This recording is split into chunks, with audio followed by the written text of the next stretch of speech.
पीले दांत वाली बहू। रंजना कभी ब्रश नहीं करती थी।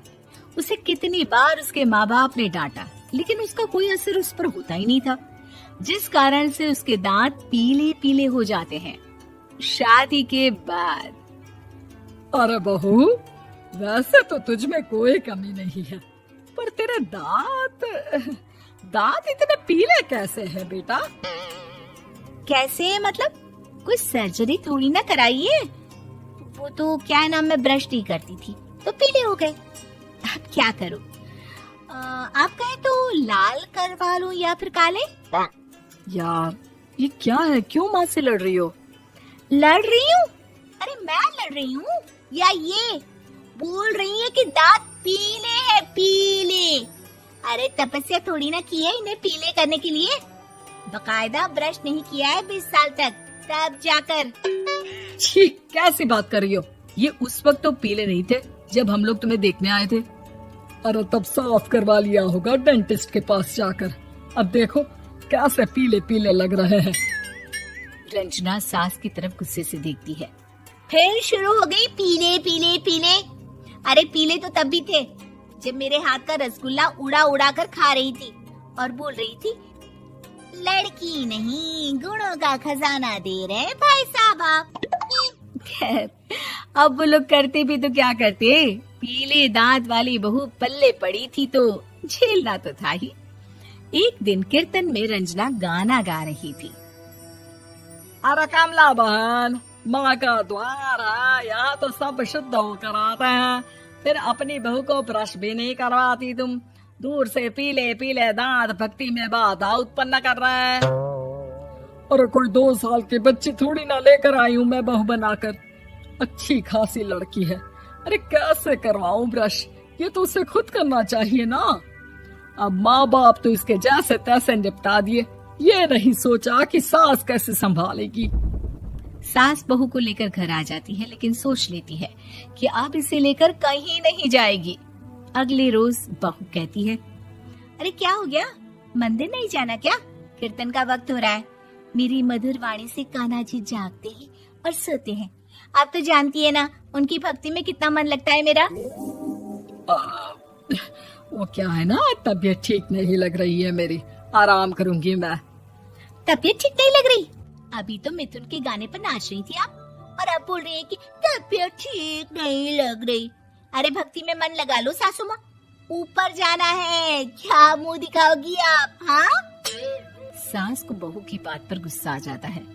मैं क्या मुंह दिखाऊंगी, इसकी चिंता तो ना कर, समझी? अपने मुंह की चिंता कर, जो ये पीले पीले दांत लेकर हर जगह पहुंच जाती है। पता है लोग कितना मजाक बनाते हैं। ना जी ना, मैं नहीं जाना कहीं तेरे साथ। तो ये बात है। कोई ना, मत जाओ, मैं अपने कमरे में ही बैठकर भक्ति कर लूंगी। ऊपर वाला दांत थोड़ी ना देखता है, मन देखता है, भावना देखता है। और अरे बस बस, तू सब कुछ दिखा, बस ये सफेद चमकदार दांत ना दिखाना किसी को, है? जा यहाँ से।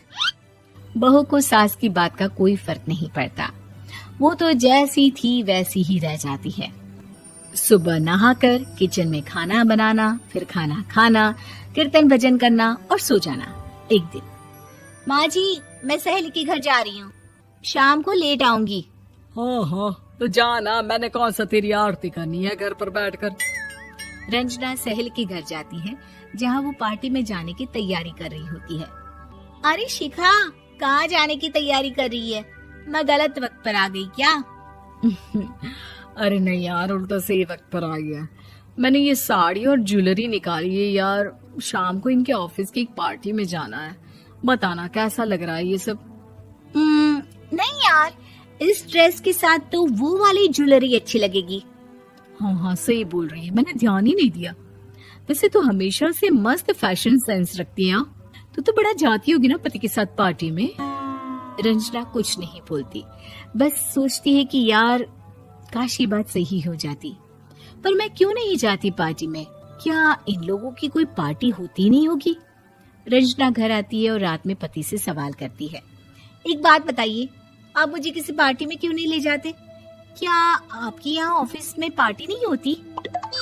पति बेचारा क्या कहता कि दांत पीले हैं तुम्हारे इसलिए। अरे कोई पार्टी होती नहीं हम लोगों के ऑफिस में, तो कहाँ से लेकर जाऊं? और मार्केट, मॉल, कहीं वीकेंड घूमना, कहीं तो।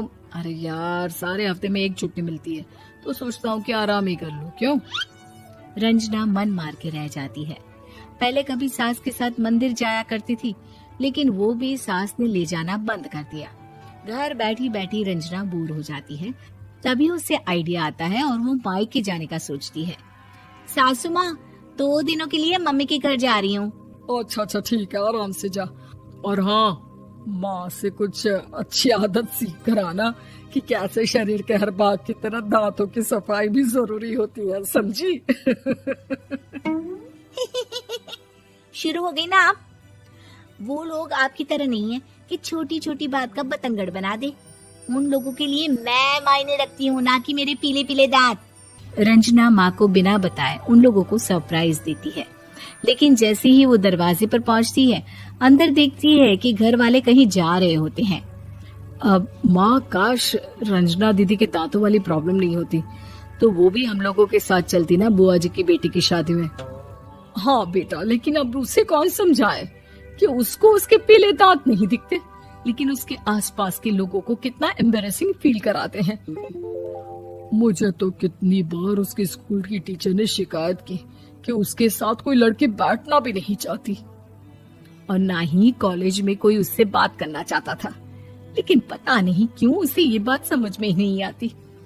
कोई कमी नहीं है उस लड़की में, बस यही कि दांत पीले हैं। वो तो भला हो जीजा जी और उनकी माँ का, जो दीदी को जैसी है वैसे ही रखा हुआ है। रंजना को अपने घर वालों की बात सुनकर बहुत दुख होता है। वो सोचती है कि वो क्या करे, लेकिन फिर वो सीधा डेंटिस्ट के पास जाती है, अपने दांत चमकाती है और कसम खाती है कि वो रोज ब्रश करेगी। अरे क्या हो गया? तुम तो 2 दिनों के लिए गई थी ना, पर कोई ना, अच्छा है, चलो आ गई तो। रंजना सास के सामने आकर खड़ी हो जाती है और पूरी स्माइल करती है, उसके चमकदार दांतों को दिखाती हुई। है? चले मंदिर। माँ, मुझे माफ कर दीजिए, मैंने आप लोगों को बहुत एम्बैरेसिंग फील करवाया। मैं आज से रोज ब्रश करूंगी।